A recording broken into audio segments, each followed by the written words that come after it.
All beings love their life. All beings want to find happiness, want to be able to fulfill their lives.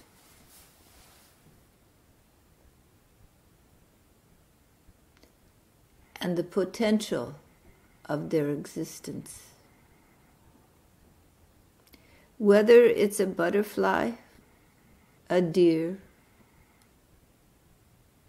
a fish, a bird, a cat, or a plant in the garden, a tree. Every living being has its own Dharma,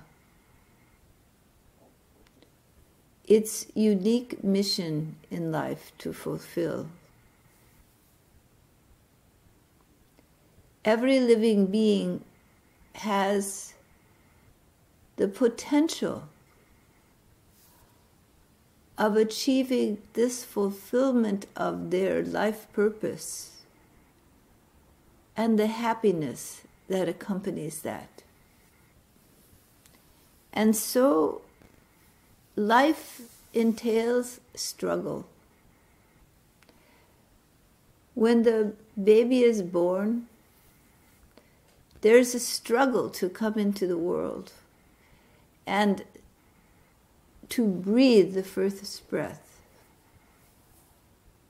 There's a struggle to live and to survive. And from this struggle of the baby, in the first moments, to stay alive, to enter into life, struggle continues. It is the substance of growth. Because without it, there would be no growth, there would be no development. The overcoming of resistance, the overcoming of obstacles, is the natural path to the achievement of the fulfillment of one's life.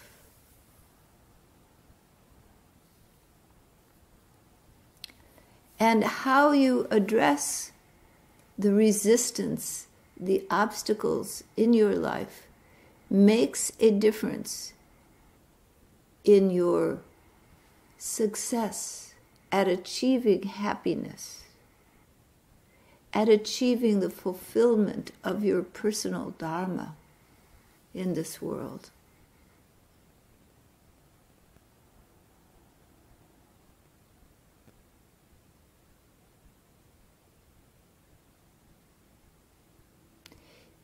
If your happiness is easily met by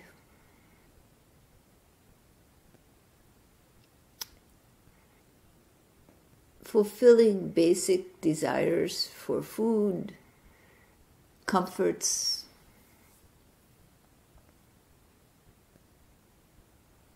pleasures, you may find that a certain level of happiness comes because the four aims of human life, kama, artha, dharma, and moksha, the four aims of human life each have their aspect in your development to be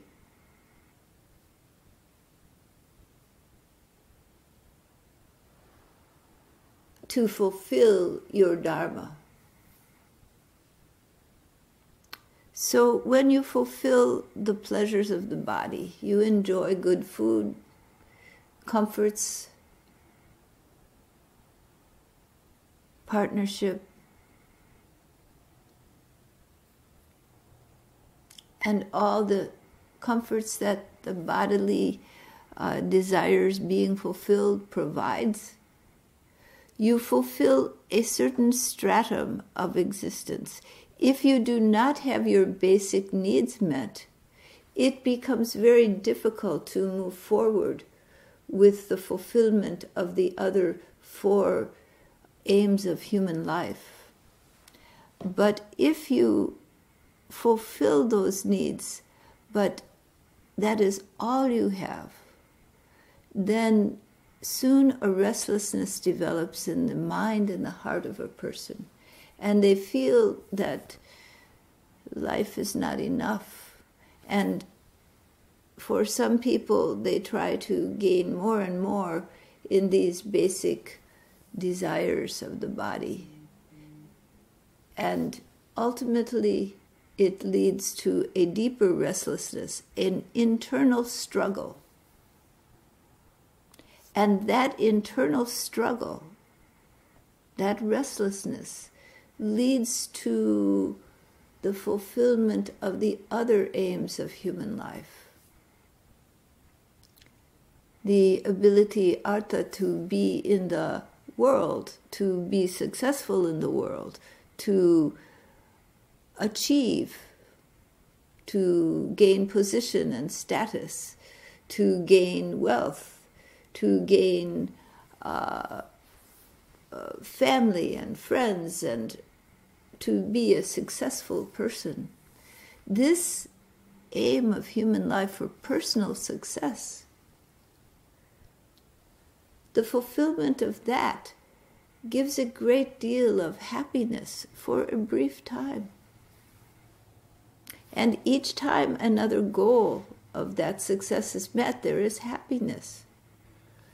And so it brings a temporary happiness, but every time that happiness is achieved, the struggle again comes. The struggle to improve, to have more, to somehow fulfill that inner longing that still is there, that creates that restlessness. For neither kama nor artha, neither the fulfillment of pleasures or the achievements in the world, can entirely fulfill the deep need inside. And so that struggle is there internally. And it is that struggle against the resistances in life that prevent you from moving forward that hones you to your ability to achieve your goal.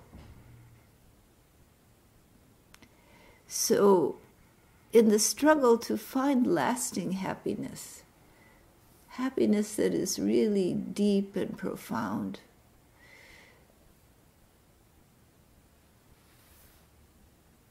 the desire to move beyond achievements in the world and pleasures,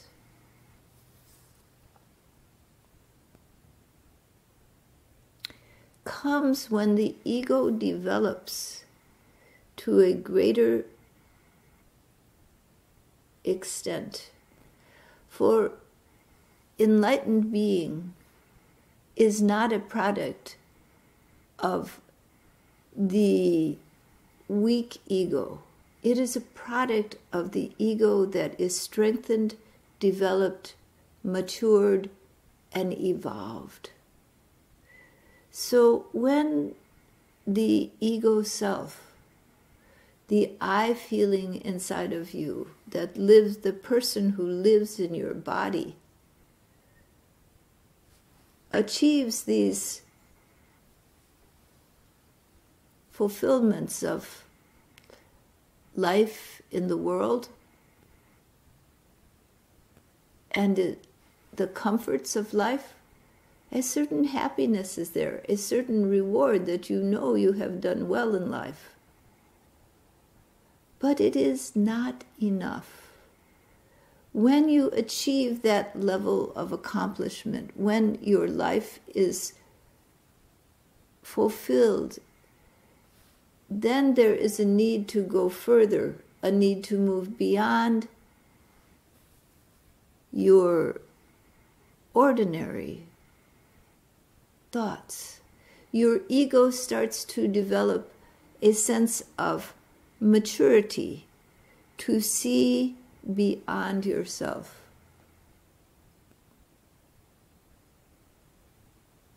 you begin to realize that others exist and that their needs are important also. Then there is a level of adjustment to the ego development where you become aware of other. You become aware that there is something greater than yourself, greater than your personal pleasures, greater than your personal accomplishments. And so in the self-actualization of ego, there is a realization of a cause, a movement, something greater than your personal achievement that you can dedicate yourself to. And this becomes the means of moving beyond the pleasure and development of body and mind into a more mature state where you can understand yourself as something greater than your body and your mind, where you can dedicate yourself to something greater than your personal body and your personal mind. When you begin to see yourself integrated in a whole, dedicated to something larger than your ego mind, Dharma begins to arise in your being. And you are thus able to move into the realm of awareness larger than the body and the mind and the achievements of your own personal success. You dedicate yourself to something greater, more noble. The avenue for this can be through multiple causes. For some, it may be welfare for their country. For others, it may be a spiritual path. For others, it may be a dedicated cause for the homeless, for the abandoned, for the abused. But you begin to see that there is something greater to work for than yourself. And suddenly, your ego maturity is expanded.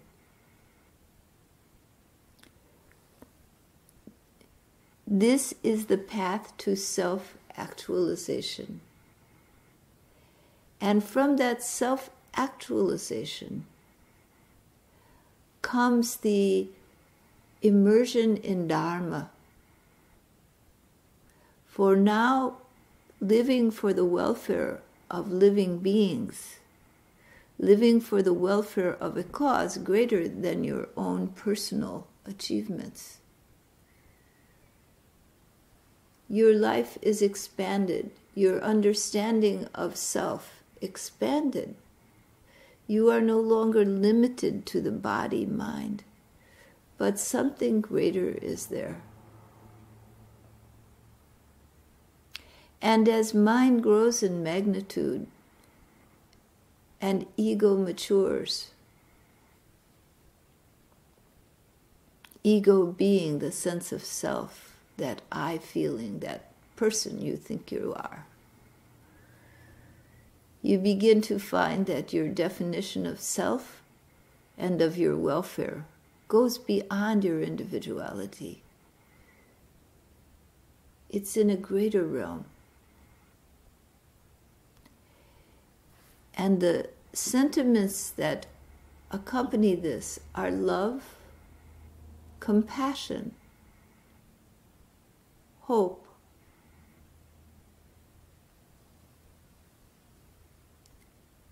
and selfless service.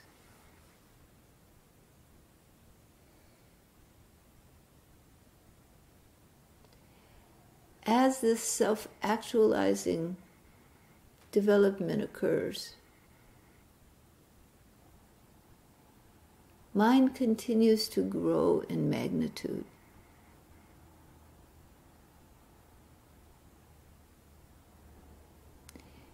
Ego development begins to mature. And as the ego development matures, the sense of self expands through the sentiment of love.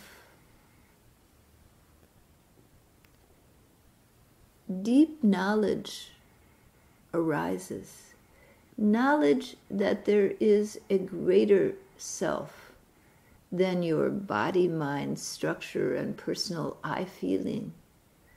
There is a greater expanded self in that love that you feel.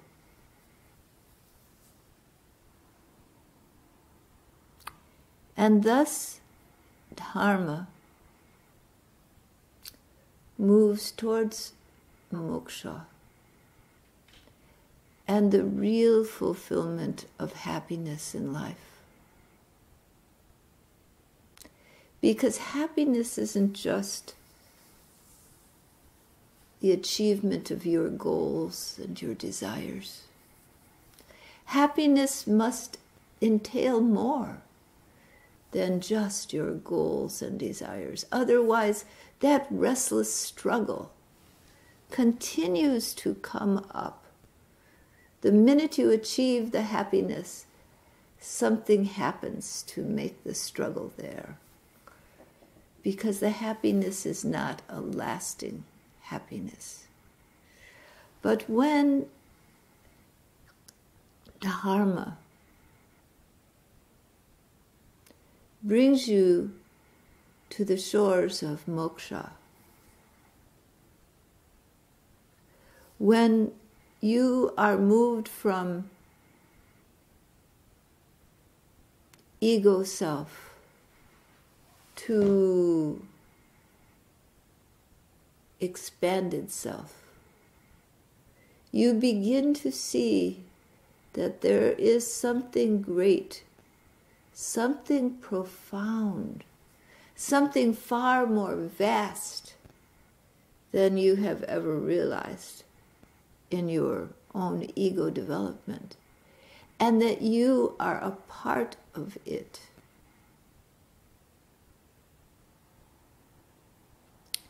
Thus, like the drop of water dropped into the sea, the ego self dissolves into that greater self, that infinite love, that great wisdom, at the core of all that is.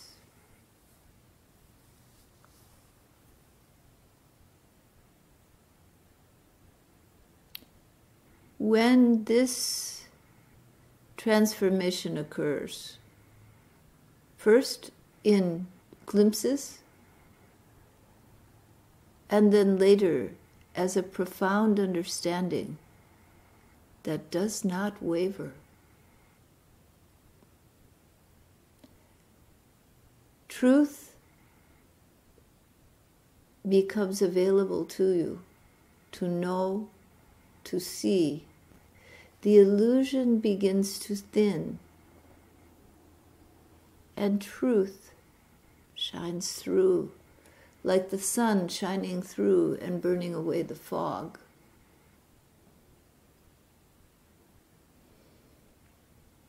You see that this bright, brilliant light, this infinite one, is the self of yourself.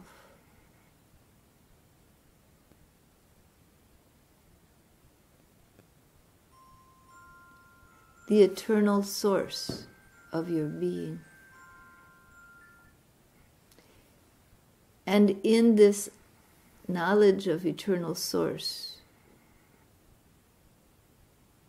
comes the true understanding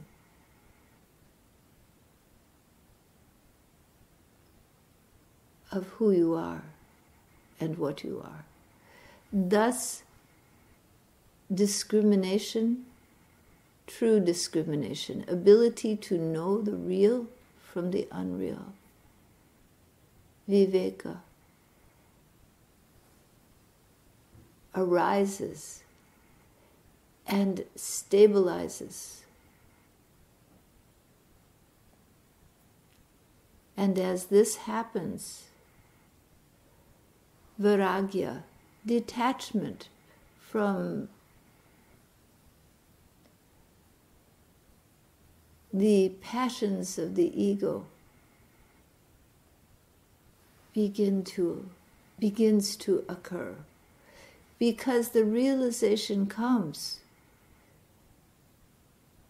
that what you have always wanted, you already are. That there is no separate self. That this eternal one, this brilliant light, the sun of all suns, the brightest light, is the everlasting existence.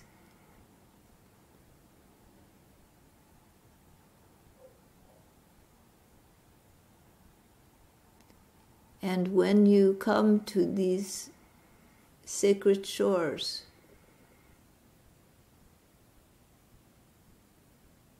of wisdom and knowledge and love,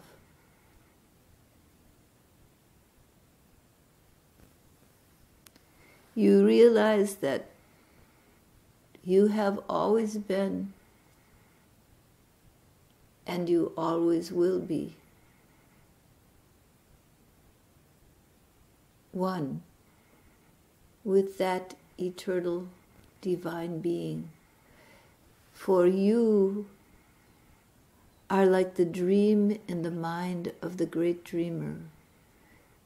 That which you have defined as you is only composed of the one, of the brilliant light, the core of all existence. That alone exists in every cell of your body, in every part of your mind, in every thought, in every dream, in every struggle, in every success, and every failure. There is nothing separate from that eternal one. That one is all that you are and all that is, unmanifest and manifest. And when this knowledge comes, when love so great it cannot be resisted dissolves your being, when wisdom so deep dissolves illusion,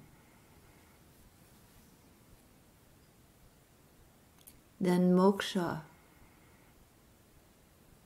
the fourth aim of human life, is achieved. True knowledge arises.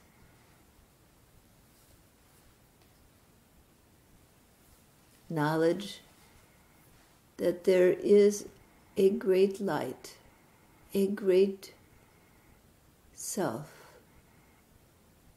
a great being, eternal, pure, infinite, the source of all that is, beyond words, beyond time, beyond all limitations.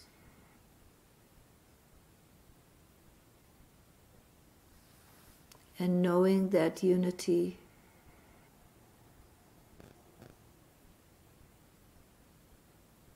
when you rest in that which is,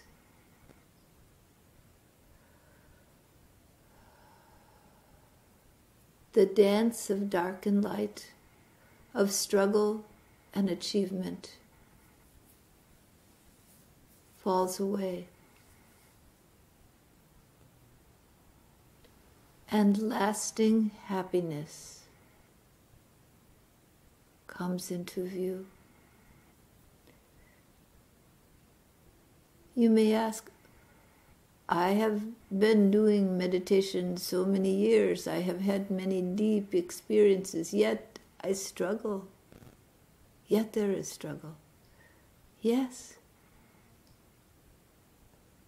There is a natural struggle in human life. A natural struggle to avoid pain, whether it is physical or mental,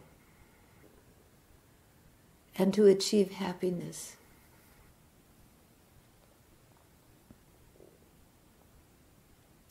But when this deep, deep realization seeps into you and finds a steady wisdom inside you,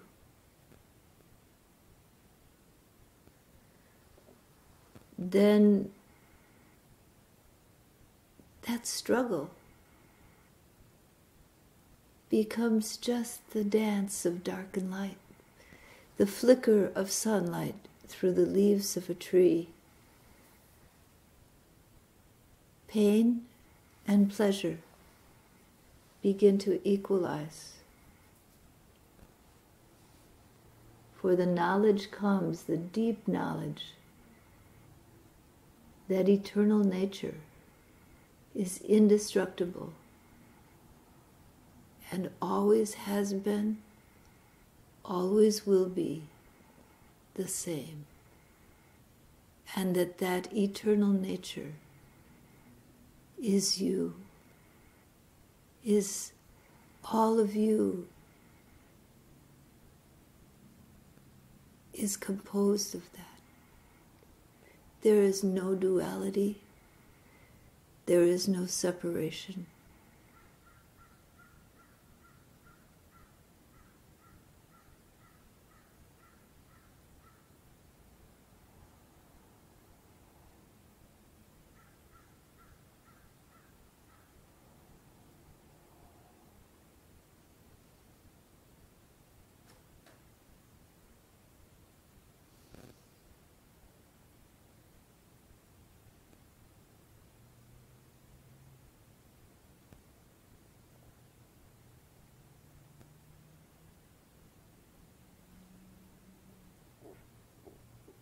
This is your home. And when you are home, you are complete.